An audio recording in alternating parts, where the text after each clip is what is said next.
Swallow Marsha it. has never had a brain freeze. And this is her trying to get one with her McFlurry at McDonald's. Go.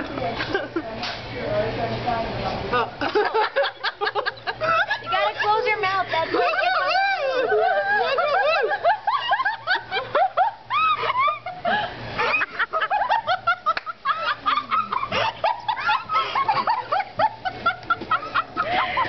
We just realized there were people that were probably annoying.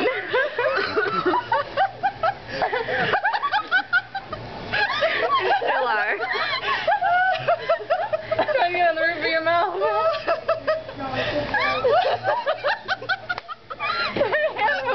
Did you get your brain freeze? No? It's just... Oh. Oh no. Oh wow.